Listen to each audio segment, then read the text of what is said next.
ఇవన్నీ కూడా మన భవిష్యత్ తరాల కోసమే కదా. ఆనాడు 430-40 ఏళ్ల కింద నిజాం హైదరాబాదు నగరాన్ని విస్తరిస్తే ఇవాళ ప్రపంచానికే పర్యాటక కేంద్రంగా మారింది, ప్రపంచానికే పెట్టుబడులకు స్వర్గధామంగా మారింది హైదరాబాద్. ఆ రోజు నాకెందుకని ఆయన అనుకుని ఉంటే ఇవాళ ఇన్ని లక్షల మందికి ఉద్యోగ ఉపాధి అవకాశాలు వస్తుండేనా? అందుకే ఇవాళ ఎయిర్పోర్ట్ పక్కన 30,000 ఎకరాలల్లా ప్రపంచంలోనే గొప్ప నగరాన్ని ఇవాళ మన ప్రభుత్వం నిర్మించే ప్రయత్నం చేస్తే ఆయన ప్రభుత్వాన్ని పట్టుకొని రియల్ ఎస్టేట్ బ్రోకర్లు మీరందరూ అధికారంలో ఉన్నారని మాట్లాడుతున్నారు.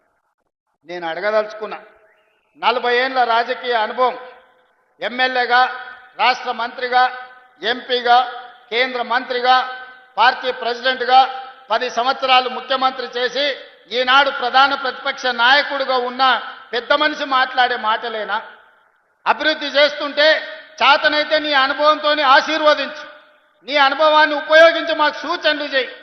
ఒకవేళ ఏది నీకు ఇష్టం లేకపోతే మౌనంగా ఫామ్ హౌస్లోనే పడుకో, మేము వద్దంటలేం. కానీ వెనకటికి పురాణాలలో మనం చూసినాం, శుక్రాచార్యుని శిష్యులు మారీచుడు, సుబాహుడు అని రాక్షసులు ఉండేటోళ్ళు.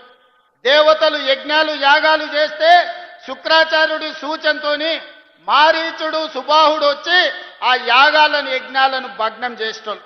లాస్ట్కి ఏమైందే? రాముడి చేతిలో సచ్చింది. ఇవాళ కూడా శుక్రాచార్యుడు ఫామ్ హౌస్లు ఉండు, ఓ మారీచుడు, ఓ సుబాహుడు అసెంబ్లీకి వచ్చి అడ్డం పడుతున్నారు బావా బామ్మార్దుల ముసుగులో. చివరికి రాజకీయంగా మీకు సమాధి అవుతుంది.